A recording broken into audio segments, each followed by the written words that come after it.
Hola, muy buenas.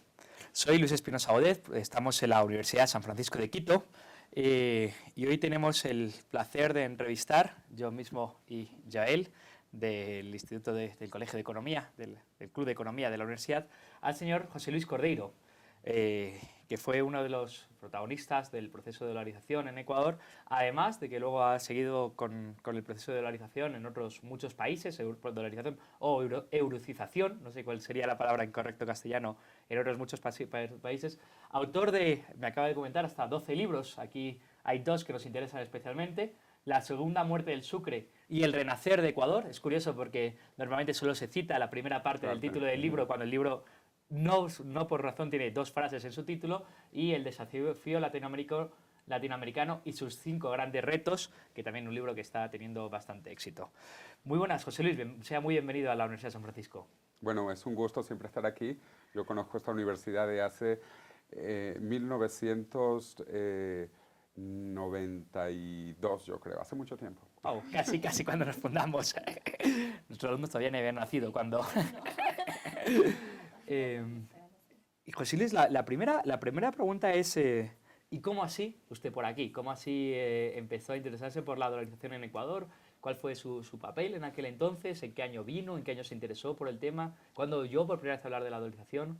Sí, bueno, yo soy un latinoamericanista, entonces yo me la paso viajando continuamente por toda la región, por eso mi libro se llama El Desafío Latinoamericano. Cuando yo vine a Ecuador en el año 91, 92, pues conocí a varias personas, seguí involucrado en todo el proceso económico de Ecuador, al igual que de muchos otros países, y cuando se comenzó a plantear primero la convertibilidad o caja de conversión y luego la posibilidad de una dolarización, en Ecuador yo ya estaba trabajando eso en Venezuela. En Venezuela se planteó incluso antes que en Ecuador y yo fui uno de los protagonistas también en llevar esta bandera, que lamentablemente no se concretó, como sí se concretó aquí en Ecuador, pero estaba trabajando en eso de antes, ¿no? Entonces yo cuando comenzó la idea de llevar esto, yo vine inmediatamente, llamé a mis contactos en Ecuador y dije, mira, buenísimo que otro país quiera dolarizar. O sea, usted estaba trabajando el tema en Venezuela, no sé si usted solo, junto a CEDICE o algún otro think tank o grupo de economistas, o estaba usted solo más o menos trabajando el tema en Venezuela cuando oyó que en Ecuador cogió un avión y se vino aquí directamente a... Sí, bueno, yo ya había escrito un libro sobre dolarización en Venezuela, entonces Sí. ya tenía eso en 1996, ¿no? Y había otras personas que estaban trabajando, pero sistemáticamente, académicamente, profesionalmente, yo era el único, incluso en Venezuela. O sea, el primer libro de dolarización sobre Venezuela lo escribí yo. El primer libro sobre dolarización de Ecuador lo escribí yo. El primer libro de dolarización sobre México, que tampoco ocurrió, pero se manejó bien la moneda, lo escribí yo. Y también uno sobre Costa Rica. O sea, porque yo he sido pionero de estas ideas en toda Latinoamérica y fuera de América Latina también. Yo trabajé en las dolarizaciones y se llama así, la palabra estándar es dolarización, Sí. aunque en el año 2000 y también se dolarizaron, y 2001, dos países en los Balcanes, Montenegro y Sí. Kosovo, y se llama dolarización, Hostia. aunque lo que hicieron fue una marquización, porque en ese entonces lo que existía era el marco alemán, que luego fue sustituido por el euro. Y también trabajé en dos países en el Báltico, que son Estonia y Lituania, donde también fue una marquización. Pero la palabra oficial es dolarización. Aunque la moneda no sea... Sea Sí. el marco y luego el euro, porque la moneda de todos estos países que te mencioné ahora en el Báltico y en los Balcanes es el euro hoy en día. Estás hablando de eso más o menos del año 92, que empieza a trabajar Estados en Venezuela, luego viene el tema del año 96, que viene aquí a Ecuador. ¿Y cómo vio la situación y qué hizo usted, aparte de escribir un libro, pero acudió a los medios de comunicación, promocionó, fueron reuniones privadas, reuniones públicas? ¿Qué intentó hacer para llevar Sí, el cambio? bueno, yo trabajé con las cámaras de comercio, porque a nivel comercial lo más interesante es que tú tengas una moneda estable y que tengas la posibilidad de pensar en el largo plazo sin devaluación y sin inflación, y por lo tanto necesitas una moneda y mejor la moneda de comercio internacional. En el caso de Ecuador es muy parecido al de Venezuela porque el principal producto de exportación es el petróleo, que se cotiza en dólares. Entonces tener una moneda distinta de la del principal producto tuyo comercial es idiota porque te genera distorsiones económicas. Entonces era mandado a hacer que en un país como Ecuador se dolarizase. Y comencé a trabajar con las cámaras de comercio. Mi libro fue publicado por 3 cámaras, la Cámara de Comercio de Guayaquil, la Cámara de la Pequeña Industrial Guayas y la Cámara de Comercio de Quito. Pero también, para serte franco, el impulso dolarización vino de Guayaquil, porque es el sector comercial, mientras que Quito es la parte burocrática. Aquí estaba el gobierno no quiere dolarizar, está el Banco Central que había que quemarlo. De hecho, yo trabajé mucho con Joyce de Ginata y ella dijo que había que quemar al Banco Central con todos los del Banco Central dentro, ¿no? Tampoco insistimos a la violencia. Porque esta gente, claro, le gusta imprimir dinero, sobre todo para ellos. Entonces el Banco Central es un mal perverso.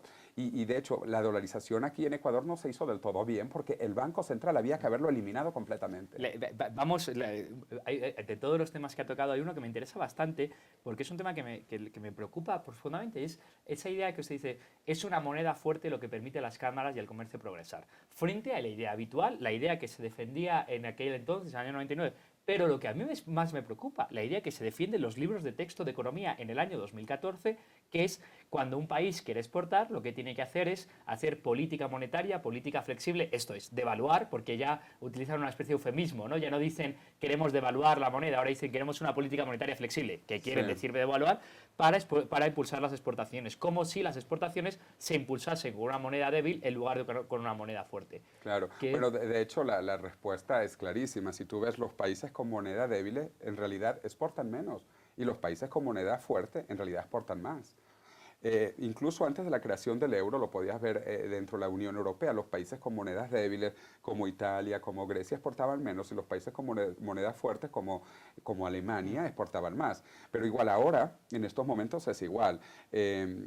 Suiza, que no está en el euro, exporta muchísimo relativo a su pequeña economía porque tiene una moneda fuerte, o Japón, que tiene una moneda fuerte, mientras que los países con monedas débiles exportan poco. Pero, trayendo el ejemplo a América Latina, los países que más exportan, México, Colombia, Perú y Chile, que son las 4 monedas más fuertes de la región. Los países que menos exportan, Venezuela, Argentina, que son Bolivia, las monedas más débiles de la región. O sea, también es una relación directa, claro. Vamos. Y bueno, dentro del caso ecuatoriano, yo cubro mucho también el tema de comercio internacional, que justo cuando había periodos de estabilidad era cuando había más exportaciones en Ecuador, y por eso las exportaciones de Ecuador también han crecido relativamente. Bueno, también hay factores externos como el alza del petróleo, pero con una moneda estable tú puedes generar mayor crecimiento económico, te permite pensar a largo plazo, y además, sobre todo, te digo, la moneda del comercio es muy importante si es también la moneda interna del país, porque si no generas una moneda subóptima. Claro. No, el sucre era una moneda subóptima,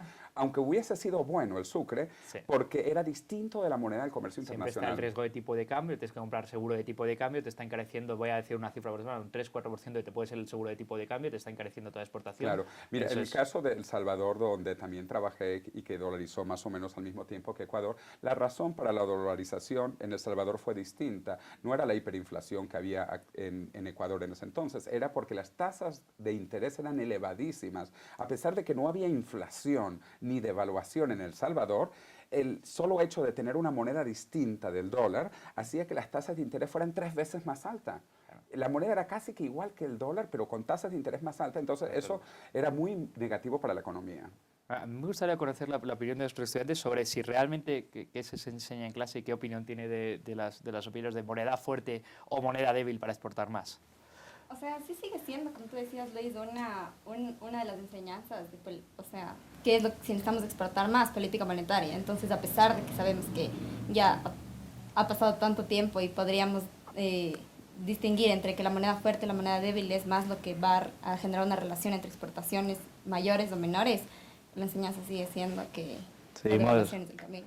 Los que parece que la experiencia no ha servido para enseñar cosas. Al menos en los textos que siguen manejando, porque luego cuando analizas un poco ya la realidad en la que vives puedes analizar todos estos temas, pero en los textos en los que todavía existe esto, porque es de esa la teoría.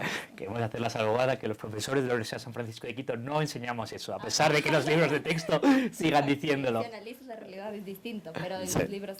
Bueno, pero hay de todo, fíjate, yo tuve aquí un debate con el entonces profesor de la Universidad de San Francisco de Quito, Rafael Correa, y pues él seguro que enseñaba eso, yo no estuve en sus clases, estuve en un debate, pero él estaba abiertamente en contra de la dolarización. Afortunadamente la ha mantenido, y fíjate que hoy la dolarización es más popular que Rafael Correa. Que el propio presidente, claro, que ya es decir. Volvemos un segundín a la parte esa de política, porque me interesa mucho los tiempos. A mí uno de los temas que más me interesan de la dolarización es que me parece que es uno de esos pocos casos de aplicación de política pública que pasa del mundo de las ideas, del mundo de los pensadores, a la práctica. Y es uno de los pocos casos en que veo que la política la acaba adoptando, y me gustaría que si me puede ir contando cuáles fueron, en qué papel protagonista juega usted en las fases de ese proceso, y creo que usted jugó un papel, no solo usted y su corbata, que me encantaría si la cámara puede enfocar esa corbata que se ha hecho famosa a uno y a otro lado. Claro, pues yo soy muy partidario del dólar y yo siempre le pregunto a la gente, bueno, ¿tú prefieres ganar en dólares o en sucres devaluados o en bolívares devaluados, ya que yo soy originalmente venezolano y yo no conozco a nadie que diga, no, yo quería sucres o yo quería bolívares, ¿no? Entonces, la respuesta es evidente. Entonces, yo trabajé mucho desde el punto de vista intelectual, como te dije, escribí el primer libro sobre dolarización de Ecuador y de otros 4 países, pero además estaba en la parte de vender las ideas al público. Las cámaras de comercio son las primeras que estaban de acuerdo porque ellas necesitan estabilidad. Pero más allá de las cámaras hay que convencer a la gente. Entonces yo siempre le he preguntado a la gente, mira, ¿tú prefieres dólares o sucres o qué es lo que prefieres? Mira, yo tengo algunos ejemplos de monedas para mostrarte la terrible tragedia de la hiperinflación. Esto fue uno de los peores casos y más recientes de hiperinflación, Zimbabue. Y ustedes están viendo aquí un billete de 50 trillones de dólares de Zimbabue.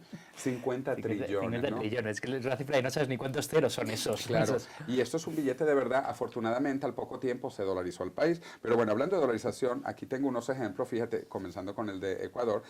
Yo le mostraba a la gente de Ecuador $100, pero por detrás le ponía un billete de un sucre que yo inventé. Este es un billete de 1 millón de sucres con sucre muriéndose.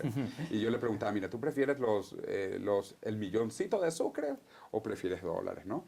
Hice lo mismo en México. Aquí este es un billete mexicano. Por un lado está obviamente también los $100, pero por otro lado estaban 1,000 pesos. Este también es un billete muy famoso mexicano. Este es el calendario azteca, para los que conocen. E igual en Venezuela. En Venezuela, cuando se sacaron los billetes de 10,000 bolívares, yo decía, mira, ya Bolívar va a estar muriendo y hay que sacar los pesos fuertes con un Bolívar de nuevo joven y fuerte, y esta moneda igual al dólar. Porque de hecho yo cuento la historia de que el dólar fue una copia del peso. Ahí tenemos. Que eso es interesante. Históricamente, cuando nosotros hablamos de que vamos a dolarizarnos, bueno, es que el Estados Unidos se especificó. En Estados Unidos la moneda, cuando Estados Unidos era una colonia, era la libra. Y cuando George Washington inicia el proceso de independencia, eliminaron a la libra británica y buscaron una moneda fuerte. ¿Cuál era la moneda más fuerte del mundo en el siglo XVIII? Era el peso. Y entonces en Estados Unidos se creó el dólar igual al peso español de plata. Y esto ocurrió nuevamente durante la Guerra Civil de los Estados Unidos entre 1861 y 1865. Estados Unidos se dividió en los estados del norte y los estados del sur. El presidente del norte era Abraham Lincoln y cuando él reunificó los Estados Unidos se sacó un segundo dólar, y ese segundo dólar fue igual al peso mexicano. Ya México era independiente, pero México era uno de los grandes productores de plata del mundo y se sacó entonces el segundo dólar igual al peso mexicano. Y en ese momento el sucre estaba también a la paridad, porque toda Latinoamérica tenía una moneda común. Aquí hay 2 temas que me encantaría comentar de lo que usted dice. Es que en América Latina se ha perdido la perspectiva y se da por asumido que las monedas de América Latina son malas, que no tienen instituciones y que la moneda de Estados Unidos es fuerte y ha sido siempre así. Cuando usted demuestra perfectamente en su libro como la mayor parte de la historia de América Latina en general y de Ecuador en particular han tenido una moneda fuerte sin un banco central, o unos pocos periodos de tiempo un banco central que ha mantenido una moneda fuerte, pero que lo tradicional, lo propio de las instituciones era el peso, porque las instituciones españolas lo voy a decir yo, que eran prácticamente todas desastrosas, pero curiosamente la moneda no. Curiosamente la moneda española, la moneda del Imperio Español, por eso se pudo mantener un imperio, era una moneda fuerte, era una moneda sólida, era el peso duro, qué bonita palabra, porque en España todavía, cuando existía la peseta, todavía el dinero se llamaba duro porque era duro, era fuerte, lo llamamos fuerte, duro. Y de eso... Bueno, en el caso de Ecuador te voy a decir, el peso ecuatoriano era tan fuerte que en Moby Dick, en el famoso libro Moby Dick, el capitán del barco dice que el que vea la ballena se iba a ganar un peso ecuatoriano de plata.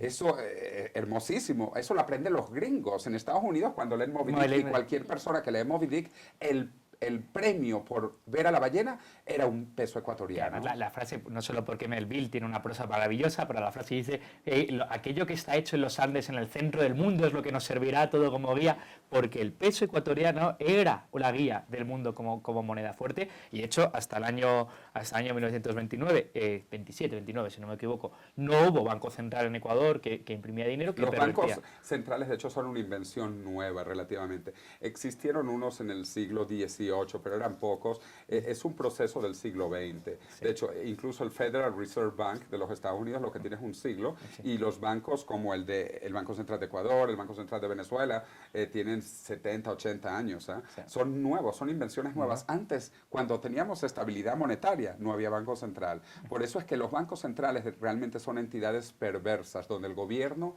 expropia el dinero a la gente y emite papelitos. Y por eso es que yo estoy en contra de los bancos centrales, sobre todo en países dolarizados. Ecuador no necesita un banco central. Pero, hay una cosa curiosa, es que siempre se dice que la dolarización es adoptar la política del imperio, cuando curiosamente sí que hubo una misión del gobierno de Estados Unidos en los países de América Latina para crear los bancos centrales a finales del siglo XX, o sea, sí, en los años 20 del siglo XX. O sea, sí que efectivamente lo que impuso lealmente el gobierno de Estados Unidos no fue la dolarización, sino que fue el Banco Central. El Banco Central, claro, es bastante interesante. El Fed, el Banco de la Reserva Federal, fue anterior a muchos de los bancos de América Latina, entonces efectivamente se creó una misión que creó el Banco Central del Ecuador, ¿no? Pero el punto también a nivel de los derechos de propiedad, yo creo que es importante, y yo siempre lo digo, el dinero es la principal propiedad privada de la gente, y sobre todo de la gente más humilde, que lo único que tiene es su salario. Entonces, ese dinero tiene que ser de la gente y no tiene que ser manejado por los gobiernos. Y Adam Smith, el famoso padre de la economía, en su libro La riqueza de las naciones, en 1776, en el libro cuarto, son 5, él habla que hay estados propios y estados impropios, y que un estado propio es donde los ciudadanos son los dueños de los recursos, y los recursos son tierras, es dinero, es una casa, todos esos recursos deben de ser de la gente. Y entonces la gente pagaría impuestos y con esos impuestos es que vive el gobierno. ¿Qué ocurre en países como Ecuador? Que tenemos un Estado impropio, como lo definió Adam Smith, donde es el Estado el que es el dueño de los recursos.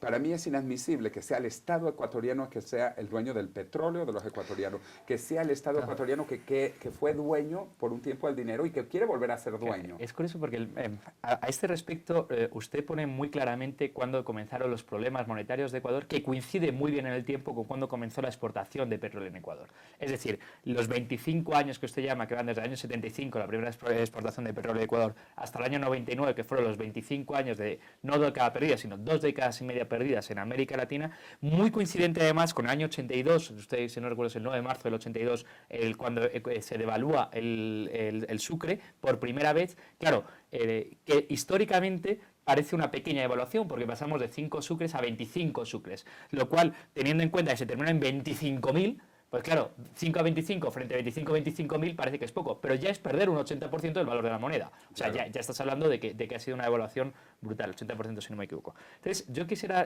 con respecto a eso que dice de Estado impropio, quisiera juntar las tres cosas. Un Estado que no responde ante los ciudadanos, puesto que sus ingresos proceden del petróleo y no de los impuestos.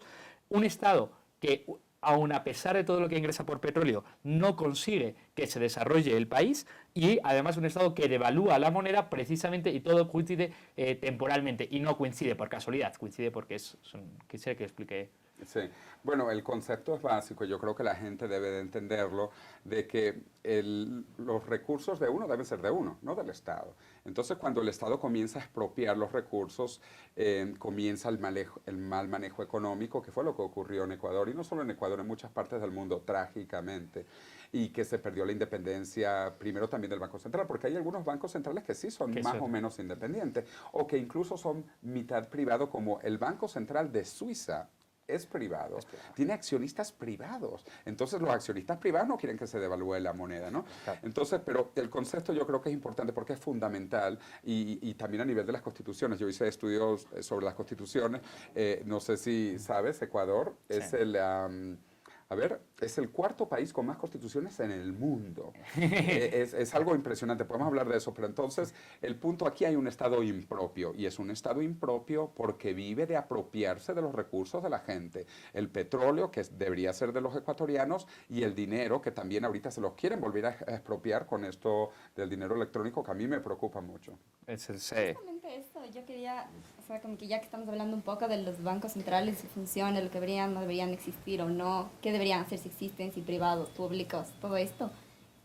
¿Cómo podemos traer esto un poco a la realidad ecuatoriana de justamente esto del dinero electrónico? Tal vez se podría pensar el dinero electrónico como una forma de dejar la dolarización. Mira, el dinero electrónico, siempre que sea privado, es bueno. Es más, que es lo que está ocurriendo, por ejemplo, en algunos países en África y en el sur de Asia. Comenzó en Kenia. En Kenia hay un sistema que se llama M-Pesa, que es M es de móvil y Pesa es dinero. Entonces es un dinero móvil, pero lo usa la gente para hacer transacciones entre ellos. El problema es si el Estado quiere usar este dinero y va a comenzar a emitirlo. Y es lo que me preocupa. Si este dinero electrónico fuera solo para el manejo de los privados, de los ecuatorianos, no me preocuparía. Porque entonces va a ser la propiedad privada y tú sabes qué hacer con tu propiedad privada. El problema es que si el Estado va a comenzar a emitir dinero o va a pagar a los funcionarios públicos con este dinero electrónico, entonces eso podría ser el fin de la dolarización. Claro, justamente eso es lo que creemos que está sucediendo, porque se supone que este dinero electrónico va a ser una moneda que se respalde en activos del Banco Central. Y de hecho, si no me equivoco, en el nuevo reglamento monetario se dice que el dinero electrónico no puede ser privado, o sea, no puede estar en manos de los privados. Entonces, estarían justamente en contra de lo que estamos hablando y en favor de nuestra preocupación, digamos, de alguna forma. Es que el gobierno ecuatoriano no solo crea su propio dinero, sino que prohíbe a todos los demás, como el gobierno les encanta los monopolios, prohíbe a todos los demás. De hecho, es uno de los países donde es más la normativa sobre Bitcoin es más restrictiva, porque claro, prohíbe a que les hagan competencia con su nuevo dinero. Claro, y esto de los monopolios también es interesante porque también los economistas, la mayoría de los economistas están en contra de los monopolios, excepto el monopolio monetario. Que es algo perverso, es de los peores monopolios. El más importante de todos, la moneda es el más... El recurso más importante y sobre todo de los más pobres. Y te digo, a mí me preocupa eso por los más pobres porque los más humildes son los que no se pueden defender y los que no pueden tener dólares o moneda de verdad válida. Dependen de su salario, de su ingreso para vivir. Mientras que la gente de clase media y de clase alta ya más o menos está dolarizada o maneja otras fuentes de ingreso que no es el salario del día al día. Claro, y justamente lo que se espera de hecho es que el gobierno va a empezar a pagar a sus funcionarios públicos con dinero electrónico. Entonces, ellos no tienen otra opción que gastar su dinero electrónico y va a hacer esto una inserción en el mercado rapidísimo. Sí, esto es terrible y de nuevo, esto sería el comienzo de nuevo del Estado impropio monetario. El Estado ecuatoriano fue propio a nivel monetario a partir del año 2000. No es un Estado propio a nivel petrolero, por ejemplo. El petróleo, Petroecuador no debe de ser del Estado, debe ser de los ecuatorianos y de los ecuatorianos tú. Ok, o sea, tú tienes, ¿dónde está tu petrolito? ¿Dónde está tu...? Yo no sé. Tu acción de Petroecuador, pero este tipo de privatizaciones populares se llevaron a cabo en Europa del Este después del comunismo y fueron bastante exitosas. Es decir, simplemente se divide a cada uno de los ciudadanos le corresponde 5 acciones de Petroecuador. Aquí tiene usted sus 5 acciones, se las transfiero, tú tienes no es muchísimo dinero, pero tienes tus acciones. Si quieres vendes, si quieres compras, y es tuyo y ya está.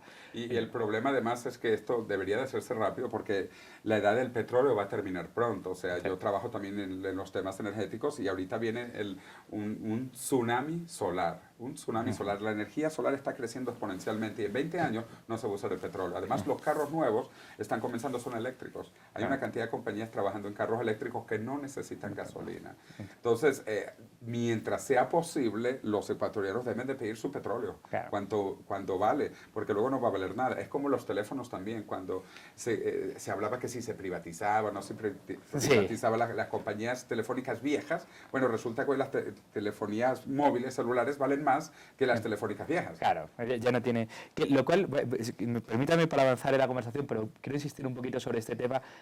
La tragedia de un país como... O sea, La tragedia de un país como Ecuador es todo lo que el gobierno ingresa por petróleo. Que parece paradójico, porque dirán, no, somos más ricos por petróleo, sí, pero puesto que el gobierno ya no hace accountability, ya no hace y responde ante los ciudadanos por los ingresos que genera, y puesto que el gobierno gasta mucho más de lo que ingresa y tiene capacidad de endeudarse sobre sus activos en petróleo, que es lo que los inversores internacionales valoran para prestarle dinero, genera un gobierno mucho más irresponsable de lo que debería. Luego, en el fondo, el problema de Ecuador es el exceso del petróleo. ¿Por qué digo esto? Porque muchos economistas ecuatorianos están ahora mismo preocupados con si baja el precio del petróleo. Bueno, si baja el precio del petróleo, el gobierno ingresará menos por petróleo y a lo mejor es bueno, puesto que a lo mejor puede empezar a ser más responsable, que es lo que todos. El problema sería justamente este, porque ¿cómo esperamos que sean más responsables? Y de hecho, si van a disminuir estos ingresos, va a generar que si sabemos que el nivel de gastos no necesariamente va a bajar, entonces el financiamiento más deuda, entonces... Claro, pero a lo mejor el nivel de gastos tiene que bajar, eso es mi esperanza. Pero por eso creo que hay que enfocarse en principios básicos. El monopolio es malo siempre y peor el monopolio monetario, número uno. Sí. Otro, la propiedad privada tiene que ser privada, comenzando con el dinero. El dinero no tiene que ser del gobierno, tiene que ser de los ciudadanos. Entonces esto es algo que debe de comprender la gente. No debe haber dinero del Estado, no debe haber un monopolio monetario. O sea, hay que comenzar por lo más básico, que la gente comprenda que esto es fundamental para el manejo de una economía. Y de nuevo, te repito también, en el caso del comercio internacional, tú tienes que estar con el comercio internacional y que no va a usar una monedita electrónica que emita el gobierno de turno, ¿no? Creo. Van a querer dólares de verdad. Y justo ese es otro aspecto importante del dólar, la confianza que la gente tiene en el dólar. ¿Se esperaría tal vez que en algún punto, o cómo se podría hacer que la gente confíe en el dinero electrónico generado por el gobierno, por el Estado? O sea que... Sí, bueno, yo no creo que la gente va a confiar, porque siempre existe el riesgo.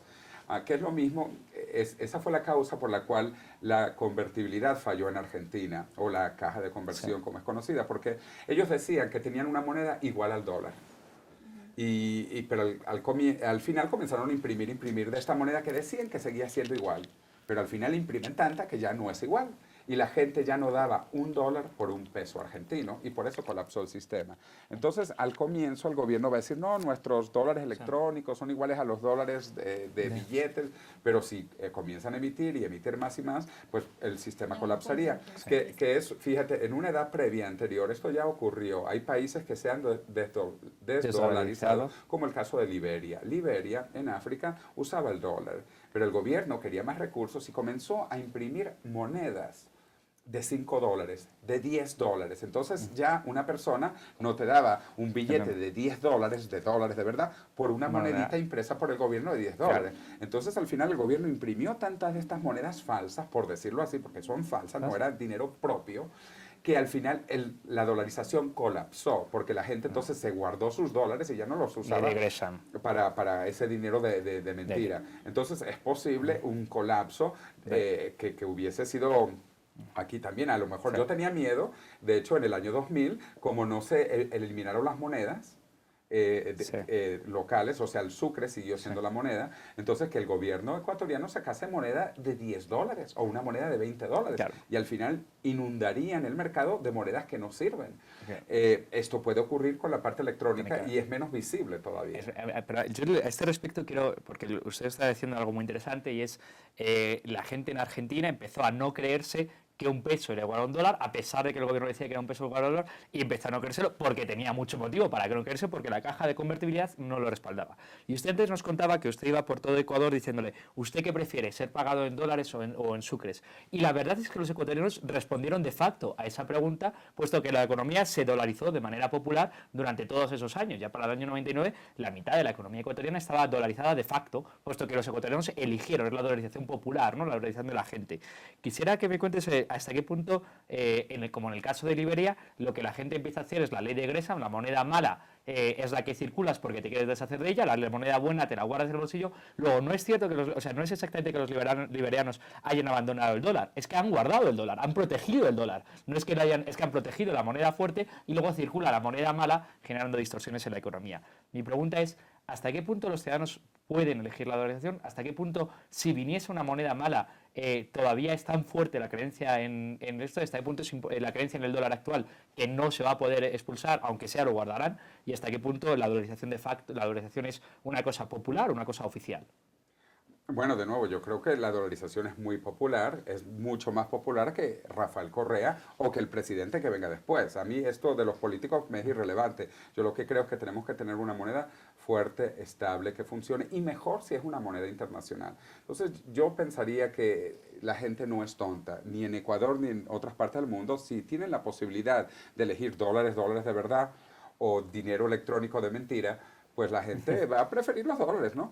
Pero claro, si el gobierno comienza a inundar el mercado y sobre todo a los pobres trabajadores públicos, que son los primeros, Claro, eh, no van a tener otra opción. Claro. claro, Tienen que sí, ser- los primeros que les van a mentir con ese dinerito, pero no tienen opción, entonces ellos también van a tratar de guardarse los dólares.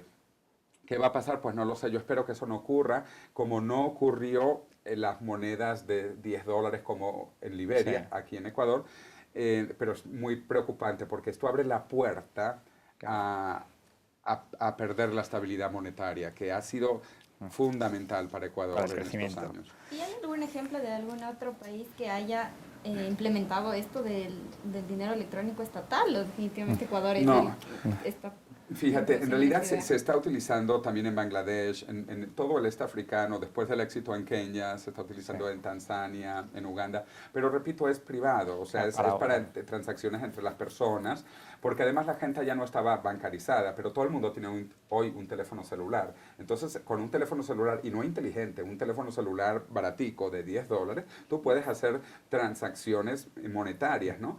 Pero de nuevo, no es con el gobierno. Claro, pero no es dinero electrónico estatal. Estatal, Claro, exacto. claro. Y los gobiernos, fíjate, quizás porque era una tradición cultural distinta, porque era, o sea, Kenia había sido colonia británica y a lo mejor leyeron a Adam Smith y conocen un poco más de los estados propios. Entonces, entonces, claro, aquí no han leído a Adam Smith ni han No, leído mil libros. ni siquiera le a José Luis Cordero. que es- Entonces, sí, a nivel estatal, no. Y más bien, fíjate, todas lo que se llaman cryptocurrencies, estas Sí, monedas claro, digitales, modernas, son absolutamente privadas, como claro, Bitcoin. claro. Entonces, Bueno, Tigo en Paraguay, en América Latina, es un ejemplo de una moneda. Yo creo que aquí quizá deberíamos distinguir, por ser una cosa es una billetera o una moneda y otra cosa es dinero electrónico. Porque lo que son todas estas cosas son billeteras, es decir, es una forma de transaccionar el mismo dinero que está respaldado. Eso sí que está respaldado uno a uno. El de M-Pesa está respaldado uno a uno. Yo ingreso $1 y me dan $1 en el. Entonces, es una moneda, es otra manera de representar el mismo dinero. Una cosa muy distinta es cuando el gobierno emite dinero electrónico, porque ese ya sí que es un nuevo dinero, ya no tiene por qué estar respaldado y ya sí que no es la representación de lo mismo. A pesar de que digan que es 1 a 1, como podrían decir en Argentina, o como dicen aquí que es 1 a 1, pero sí que es otro dinero, porque ya es distinto. Esa es la. claro, y bueno, de hecho, aquí las monedas son distintas y están hechas de material distinto y de Claro. tamaño distinto. En Panamá no, Panamá, que nunca devaluó, porque es la otra cosa, Panamá tenía un peso que cuando se separó de Colombia continuó con su peso que era igual al dólar. Entonces Claro. Panamá no es que se dolarizó, Panamá siempre tuvo su moneda y incluso luego tienen este acuerdo con Estados Unidos para que los dimes, los nickels, los quarters, o sea, las moneditas de 1 centavo, 5 centavos, 10 centavos sean iguales a las de Estados Unidos Claro. y las puedas usar en los teléfonos, por ejemplo. Que es- Las monedas ecuatorianas no se pueden usar en No sé. Estados Unidos. Quisiera volver a esos años, cuál fue su papel en el año 99, su llegada a Ecuador y quizá todavía más divertido su salida de Ecuador. Sí, bueno, yo vine muchísimo y es más, el libro lo escribí en Guayaquil, la segunda muerte de Sucre y el renacer del Ecuador, lo escribí aquí en Ecuador, en Guayaquil principalmente, pero venía mucho para acá, me reuní con muchísimas personas. Yo he conocido 12 presidentes ecuatorianos, Wow. hasta Rafael Correa, ¿no? Y aquí en la Universidad de San Francisco de Quito lo conocí a él. Pero bueno, también es que Ecuador ha tenido muchos Claro, presidentes. tampoco, sí, cada 3 meses era uno distinto, así que era bastante fácil. Entonces, pero bueno, en una de esas reuniones tuve un evento muy grande y presenté mi libro y entonces dije que aquí los ecuatorianos tenían que cambiar la moneda porque esto de llamar la moneda Sucre era una ofensa para Sucre, era una ofensa para los venezolanos porque Sucre era venezolano y era una ofensa para los ecuatorianos porque el dinero estaba muy aguadito. Así que Maguad tenía que llamarlo el Maguadito. Y Yamil Maguad ordenó mi expulsión del Ecuador para que tú veas también la libertad de expresión que existía Claro, claro. aquí y los poderes presidenciales Pero- que son dictatoriales. Entonces ordenaron mi expulsión del Ecuador, de Guayaquil, y entonces yo dije, bueno, a mí no me importa que me expulsen Jamil Maguad, porque uno, al que van a expulsar va a ser a Jamil Maguad y además va a tener que dolarizar. Y a mí me expulsaron en julio del año 99 y efectivamente 6 meses después dolariza Maguad y luego lo sacan. Entonces fui muy profético. Dos preguntitas, o sea, ¿cómo fue la cuestión? Declaró una orden ejecutiva de persona non grata y usted tuvo... Y el que entonces era gobernador de la provincia de Guayas, Guillermo Lasso, que era muy interesante, para que tú veas también cómo manejan los políticos. Yo tenía bastante respeto por Guillermo Lasso hasta que fue él quien me expulsó realmente, porque como era gobernador de la provincia, él era, aunque era de oposición del gobierno, pero él quería ganarse puntos con Jamil Maguad, diciendo, mira, votamos a uno que te ofendieron. Sí. Y entonces él fue, en realidad, el que me sacó del país, Guillermo Lasso. ¿Pero cómo es el plazo? O sea, ¿cómo es operativamente? Sí, al día siguiente. Tienes 24 horas para abandonar el país. Para salir del país. Entonces, de hecho, fíjate, además es muy curioso, porque yo es que estaba saliendo igual al día siguiente, ¿no? Yo vine, estaba haciendo las presentaciones de esto, y yo me iba igual al día siguiente. Entonces me expulsan, pero igual yo me iba. O sea, ya el billete lo tenías que comprar, porque si no tendrías que comprar un billete de avión en 24 horas para salir corriendo. Claro, entonces no, para mí fue espectacular, porque entonces yo, eso es parte de mi currículum, que a mí me expulsó Jamil Maguad, eso es un orgullo para mí. Además que dije que al que le expulsarían era él y que igual iba a dolarizar. Entonces, sí, fue un incidente muy irónico.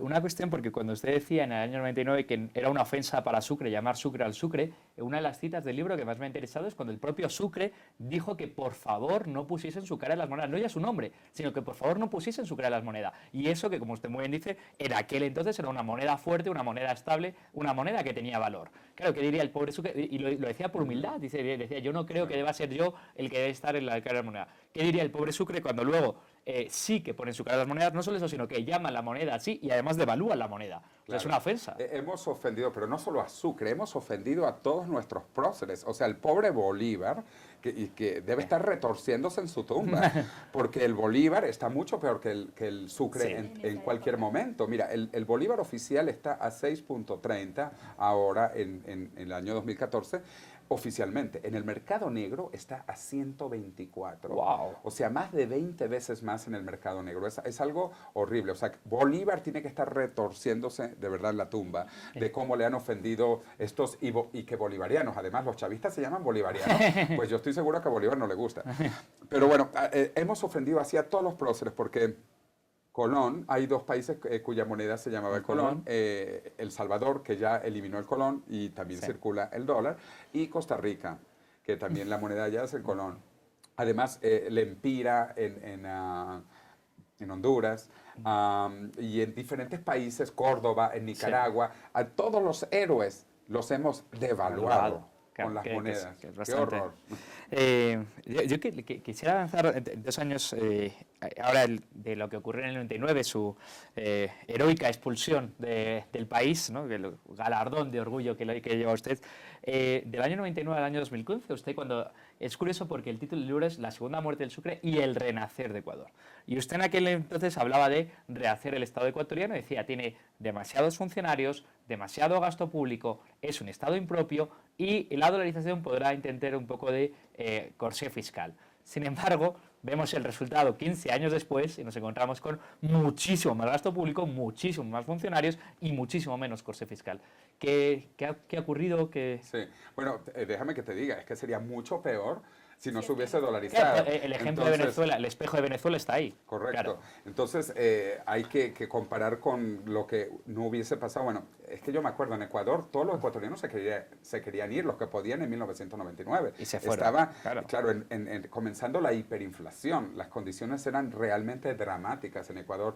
El salario mínimo, yo me acuerdo, era 1 millón de sucres, pero a 25.000 sucres eran $40. Ese era el salario mínimo, $40. Entonces el salario ha aumentado, pero claro, la dolarización ha sido tan buena para Ecuador relativamente que ha permitido que haya no solo estabilidad, sino que se aumente el gasto público, que eso es terrible, ¿no? Pero esto no hubiera podido pasar, obviamente, si no tuviéramos los beneficios de la dolarización. Pero las consecuencias son negativas también. Incluso los funcionarios públicos han crecido, hasta los del Banco Central han crecido. Lo cual es tremendamente sorprendente. Claro, que no hace falta Banco Central. Y yo trabajaba también con Joyce de Ginat allá en Guayaquil y ella decía que había que quemar al Banco Central y con toda la gente del Banco Central, como te mencioné, Sí, ¿no? sí. Es realmente interesante porque es que las burocracias se perpetúan. No hay una burocracia que se elimine. Sí. ¿Entiendes? Entonces todas estas burocracias quieren crecer, quieren aumentar. Por lo menos ya que no han podido imprimir dólares, a menos que comience con el dinero electrónico, no han crecido todavía más.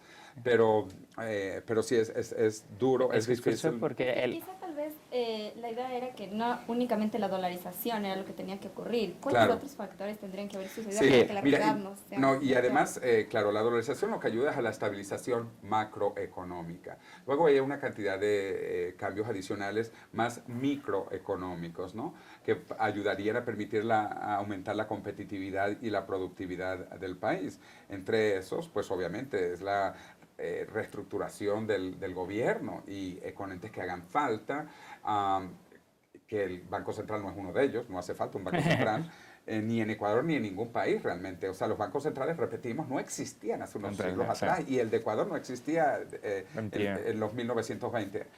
Ok, entonces hay que tomar decisiones serias. También yo creo que la gente sabe que el sector que produce dinero realmente es el sector privado. O sea, la gente cuando trabaja por su cuenta, el sector público no genera recursos. El sector público lo que hace es le quita dinero a la gente de una manera propia o de una manera impropia, como en el caso ecuatoriano, y luego lo redistribuye principalmente entre ellos. Entonces, por eso a mí nunca me ha gustado mucho el gobierno, y menos el gobierno grande, porque ellos se redistribuyen el dinero entre ellos. Es una redistribución no de ricos a pobres, como la retórica estatal la dice, de que vamos a hacer, somos una sociedad más redistributiva. Es una sociedad redistributiva de clase media a gobierno, que es a funcionarios, aparato estatal, que es una redistribución completamente distinta, creando esa burocracia de oro, esos burócratas de oro. Es un Robin Hood al revés. Al revés, efectivamente. Porque Robin Hood además suele estar mal explicado. Robin Hood no robaba a los ricos para darse a los pobres, robaba al recaudador de impuestos para devolverse a la gente a la que habían quitado los impuestos, que es un poco la historia pasado. Entonces, es curioso porque esa falta es, claro, el gobierno actual de Ecuador o el gasto estatal, el gran gasto estatal de Ecuador, que es cuadruplicado el gasto, es sostenible, paradójicamente es sostenible gracias a la dolarización, es hijo de la dolarización, ¿no? Claro, bueno, es un hijo con un papá malo, con un gobierno malo. De nuevo, sí, por eso hay que impedir que le quiten el dinero a la gente. Esto del dinero electrónico no me gusta y de nuevo también hay que volver el Estado propio, no solo monetariamente, sino también petroleramente. A Petroecuador hay que quitárselo al Estado. No es posible que la compañía más grande de Ecuador no solo no sea de los ecuatorianos, sino que mucho peor es que los ecuatorianos no puedan tener una participación. O sea, ¿cómo es posible que un ecuatoriano pueda tener una acción de Texaco, que a pesar de la demanda, pero un ecuatoriano puede tener acciones de Chevron, Texaco, pero no puede tener acciones de Petroecuador? ¿En qué cabeza entra eso? O sea, ¿cómo puede tener un ecuatoriano acciones de Shell, de ExxonMobil, de Chevron, Texaco y no de Petroecuador? De la que debería ser. O sea, de los ecuatorianos. Eso es una expropiación de los activos de los ecuatorianos por un Estado impropio. Que no es solo el actual, o sea, el Estado impropio viene de hace tiempo, ¿no? Curiosamente usted señala bastante bien que el Estado impropio ecuatoriano viene en el año 75, que es cuando luego empieza a volar la moneda en el año 82, o sea, es justo desde el descubrimiento del petróleo, porque Ecuador, para estándares de vida de América Latina, en el año 75, estaba por encima. Fueron esos 25 años de pérdida de 5 lustros, fueron esos 5 lustros perdidos los que generaron que Ecuador relativamente sea uno de los países más pobres de América Latina. No el año 75, justo el descubrimiento del petróleo. Sí, sí. Y lo mismo ocurrió en Venezuela, te comento, porque en Venezuela el dinero era privado, incluso el Banco Central de Venezuela 50% privado, hasta que Carlos Andrés Pérez en su primer gobierno estatizó el Banco Central y estatizó la industria petrolera. Ahí se inició el declive venezolano. Mucha gente piensa que el declive venezolano es de Chávez y del chavismo. Bueno, es la peor parte, pero el declive viene del primer gobierno de Carlos Andrés Pérez en los años 1970 también. Cuando venía esta mentalidad estatista, era algo que lamentablemente se esparció por toda Latinoamérica, que el Estado tenía que ser dueño de los medios de producción, que el Estado tenía que ser dueño del dinero, de los bancos, del petróleo. O sea, entramos en sociedades socialistas comunistas. Comunismo estupefacto porque es muy curioso, porque en aquellos años que eran los años más duros del comunismo duro en América Latina, los años de la guerrilla en Argentina, los años de la guerrilla en Honduras, en toda América Central, claro, parecía que ganó el capitalismo, el modelo capitalista. Cuando es exactamente al revés, los estados acabaron adoptando gran parte de la retórica del comunismo, entonces parecía que el estado lo tenía que hacer todo en la economía. Y a partir de entonces, como el estado ingresaba por petróleo y no tenía que responder ante los ciudadanos, fue la corrupción de las instituciones que nos ha llevado hasta donde estamos. Ecuador, en cierto modo, se salvó, puesto que consiguió importar una institución fuerte como el dólar, consiguió importar la institución americana y, en cierto modo, la parte monetaria se salvó. Claro, a base de haber asesinado al Sucre, pero bueno, se renació de aquella manera. Claro, y la otra cosa que yo creo que es fundamental es abrir el sector petrolero y todo el sector comercial, porque mientras un país es más abierto, entonces se fuerza a ser más competitivo. Entonces yo creo que el comercio internacional abierto, incluso sin aranceles, como ha hecho Chile. Chile eliminó unilateralmente sus aranceles comerciales. Eso es una decisión increíble, o sea, que tú unilateralmente solito decidas cero arancel interno. A mí no me importa si mis vecinos me cobran aranceles o si ellos me quieren 10 o 20% de tasas impositivas para que ellos compren los productos chilenos. Pero Chile tomó esa decisión 0%. Y ahora hable de los resultados, ¿no? Porque cuando se dice eso, dice, qué horror, Chile, pobrecitos. No, veamos los resultados 20 años después. Claro, pero es que eso además fuerza a la industria a ser competitiva, porque en Ecuador, al igual que en gran parte de Latinoamérica, no tenemos empresarios, tenemos empresarios. Empresarios son empresarios que viven de los controles gubernamentales, incluso de estas aranceles altos para reducir las importaciones, para que ellos produzcan localmente, a costa de la gente interna. Un sistema que técnicamente se llama capitalismo de compadreo, capitalismo de amiguites, la connubencia entre empresarios y Estado, o mercantilismo, ¿no? No es un sistema que nadie podrá llamar con propiedad de las palabras, que vivimos en un capitalismo puro, eso es nada más lejos. Yo quisiera avanzar un poquito, ya casi estamos finalizando la entrevista, quisiera avanzar un poco a todas sus experiencias en esos otros países que han dolarizado, ya nos ha enseñado que esa es la palabra, y quisiera primero, ¿cuál es la experiencia en estos otros países? ¿Cuál ha sido la experiencia? En segundo lugar, a mí algo que siempre me ha extrañado bastante y es por qué Ecuador si Ecuador es un modelo para el mundo, es un ejemplo para el mundo de cómo importar una institución fuerte o de cómo adoptar una política monetaria fuerte, exitosa, y si cree que Ecuador está siendo un referente para el mundo en este aspecto. Sí. Bueno, los resultados de países dolarizados o cuasi dolarizados son muy positivos en el mundo entero. Y incluso los que tienen cajas de conversión buenas como Hong Kong o otros países de tradición británica donde se implementaba este sistema de la convertibilidad. Entonces los resultados internacionales son positivos. Lastimosamente, el caso de Ecuador no es muy conocido, el caso de El Salvador tampoco, porque han sido países más pequeños los que han hecho han tomado estas medidas. Pero yo sí creo que es positivo. Yo creo que la dolarización debe de continuar. Si los ecuatorianos piensan que no deben utilizar dinero electrónico falso, sino dolarcitos de verdad.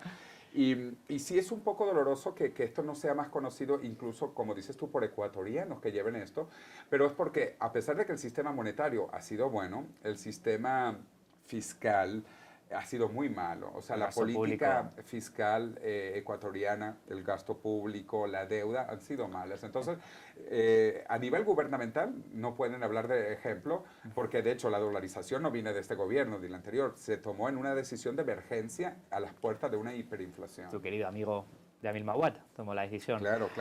Una pregunta, a mí me llamó la atención con respecto a esto, porque una de las cosas que nos preocupa a San Francisco es qué opinión puede tener la juventud sobre la dolarización. Es decir, conocen el tema, defienden el dólar. ¿Estaría un ciudadano ecuatoriano esa retórica de no tenemos moneda soberana, deberíamos adoptar una moneda soberana y retornar al sucre? Entre los jóvenes ecuatorianos, ¿sería posible volver a eso? No digo ya la opinión de alguien que estudia economía, sino de tus colegas que no saben de estas. Bueno, quizá no pueda hablar como que en referencia a los jóvenes ecuatorianos, pero lo que puedo decir es que al menos hacia el dólar existe una confianza, porque nosotros, o sea, la gente de mi edad no creció con una moneda distinta al dólar, o sea, puedes confiar en el dólar.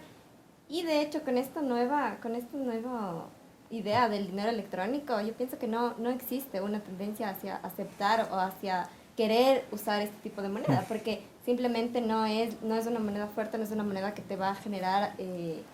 Confianza. no es una moneda que te puede generar confianza. Y más allá de eso, si bien es cierto, no necesariamente se conoce a fondo los beneficios, las ventajas, desventajas de la dolarización como tal, sí puedes saber que esta es la realidad en la que las cosas están mejores que antes. No se conoce a fondo y no sé yo siquiera si hay una transmisión de conocimiento entre las familias ecuatorianas. No sé si los padres cuentan a los hijos cómo era vivir en Sucres o si las abuelas cuentan a los nietos qué fue el año 99, ¿no? Porque a veces se confunde feriado bancario con dolarización. También existe esto, que la crisis de los bancos en esta época, con luego el dolarizar y todo lo que significa. Entonces existe ese doble discurso de que si era bueno o malo porque luego dejamos de ganar nuestro dinero, perdimos el dinero y todo esto, pero más allá de eso, la realidad actual es mucho mejor que si no hubiéramos dolarizado. Ese es el resultado. Y de nuevo, fíjate, yo le pregunto a la gente, mira, ¿tú quieres dólares o tú quieres sucres? Que los ecuatorianos se acordarán de este sucre, con sucre, pobrecito muriendo, y yo puse ahí 1 millón de sucres. Si quieren dinero electrónico, utilicen dinero electrónico de verdad. Yo tengo bitcoins. Yo creo en los bitcoins como una alternativa a futuro, pero esto es absolutamente privado. Aquí no hay ningún gobierno, ¿ok? Entonces eso es lo importante, que este dinero sea de la gente, sea privado, ¿ok? Entonces, o dólares de verdad o dinero electrónico, pero privado. El de verdad.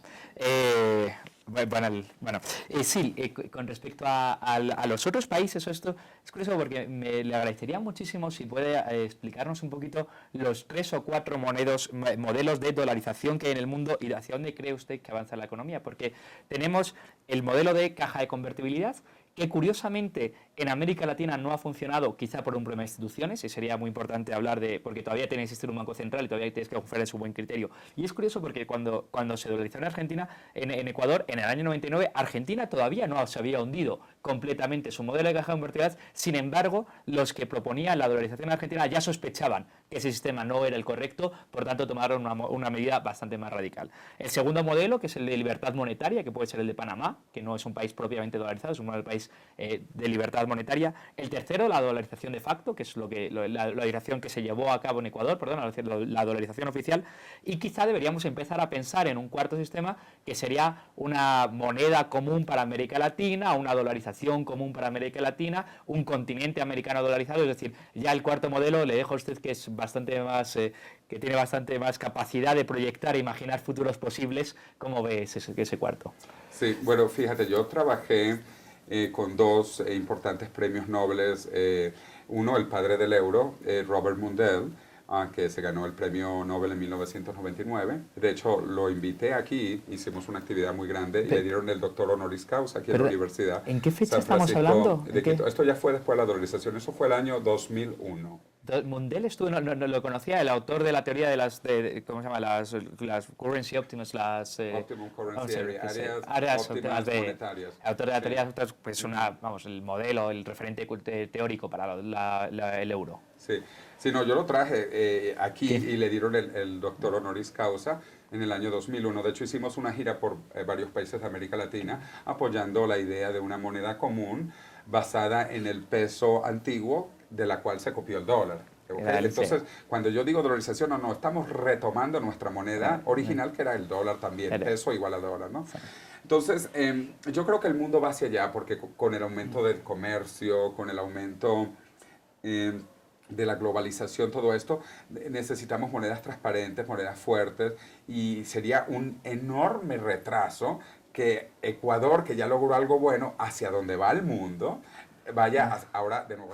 Claro, que sería una... Sí. Que algo lo que es pionero Ecuador en la historia, que es lo que es justo correcto. El camino que lleva a la humanidad, justo dar el paso hacia atrás. Para atrás, ¿no? Porque Robert Mundell y también Gary Becker, que lamentablemente falleció hace unos pocos meses, él ganó el premio Nobel también en 1992, él escribió el prólogo de uno de mis libros. No lo sabía, qué orgullo. Gary Becker, sí. Y ellos creían obviamente pues en la libertad monetaria, basado obviamente en el individuo, entonces que sea el individuo, que es lo que digo yo, ¿tú prefieres dólares o prefieres sucres o prefieres dinero electrónico? Que sea algo del individuo. De hecho, teóricamente yo tampoco estoy de acuerdo con la dolarización impuesta, sino que sea la gente, y es la gente la que eventualmente va eligiendo el dólar. Entonces yo creo que hacia allá vamos el mundo. Ahorita fíjate, 15 años atrás no se visualizaba esto del dinero electrónico realmente todavía, que ya está comenzando y con monedas como Bitcoin, esto es real, se está manejando muchísimo dinero en Bitcoin. Y países, de hecho, con políticas monetarias muy restrictivas en Asia, incluso yo estuve hace 2 meses en China la gente les gusta el Bitcoin, de manera incluso hasta tampoco de tener que reportar para que el gobierno no les agarre impuestos. Pero no, es curioso porque los países en los que más uso de Bitcoin en América Latina son Venezuela y Argentina. Casualmente la gente huye del dinero oficial y ya no hace falta huir a través de dólares, puedes huir a través de Bitcoin, que es una manera más efectiva y más barata de huir. Mira, cuando hablas entonces de diferentes sistemas monetarios, ya la gente no habla mucho del tema de la convertibilidad de la caja de conversión, porque si puedes tener algo igual al dólar, pues ¿por qué no lo tienes? En el dólar, claro, entonces, es un fake, ¿no? Eso como, sí. Entonces ya esto es un sistema que no se usa, es esto en algunas ex colonias británicas, porque era un sistema británico realmente. Ellos guardaban el oro en Londres y a las colonias le daban dinero que era supuestamente igual al oro. Pero bueno, entonces ya eso pasó de moda, es como si hoy fuésemos en coches de caballos o con velas en las casas, ¿no? Eso es historia. Entonces, ¿qué es el futuro? Yo creo que el futuro vamos hacia dinero privado, el dinero que la gente pida que tengamos un estado propio, de manera que sean los dueños del dinero y que haya competencia monetaria posiblemente. Y sin bancos centrales no hacen falta los bancos centrales. De hecho, hay que eliminar el monopolio monetario. Esto es un concepto fundamental que la gente tiene que entender en economía. Los monopolios son malos, peores todavía los del gobierno y peor todavía en el dinero, que es el principal activo de la gente y sobre todo los más pobres, que es lo que también yo quiero transmitir.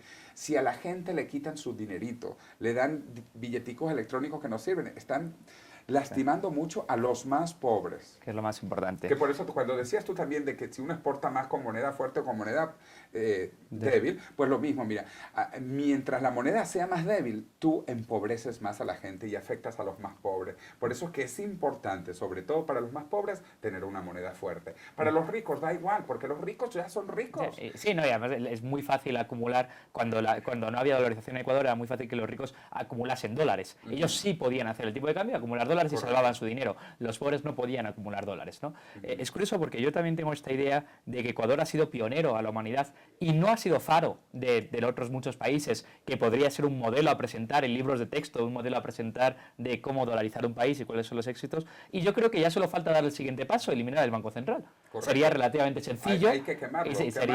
Yo no soy partidario de quemarlo. Tiene un edificio precioso, además, que lo podríamos reconvertir ahí en el centro de Quito, lo podemos reconvertir a otras muchas utilidades. Pero es que hay que quitárselo al Estado. Sí. Eso está clarísimo. Yo no sé si a los ecuatorianos, o sea, nada del Estado en esto. No sé si ya él tiene algunas preguntas finales, algunas para ir concluyendo. Yo creo que ya para ir finalizando, como podríamos hacer un balance general de qué es lo que hace, o sea, ya 15 años después de la dolarización, que podemos tener en la mesa de juego en el Ecuador, en la realidad ecuatoriana, de lo que se esperaba, que se logró, que no se logró. ¿Cuál es eso? Sí, bueno, yo siempre decía, porque estuve muy metido en la campaña y sobre todo en la parte de marketing, del mercadeo de la idea, que la dolarización no iba a eliminar el SIDA. De hecho, no lo ha hecho.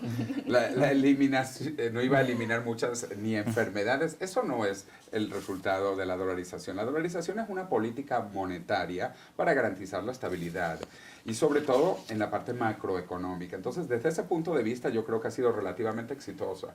Pero han faltado las políticas microeconómicas para aumentar la productividad y la competitividad de Ecuador. Y eso es el siguiente paso que se tiene que dar, logrando un Estado propio, que el Estado ecuatoriano sea propio en todas las áreas, no solo en el área monetaria, eliminando todos los monopolios, también el monopolio petrolero. O sea, ¿por qué el Estado va a ser el dueño del petróleo? Como te digo, ¿cómo es posible que el presidente, y no solo Rafael Correa, sino que los presidentes anteriores puedan justificar de que tú no puedes tener acciones de Petroecuador, pero sí puedes tener acciones de Texaco? O sea, ¿cómo se justifica eso?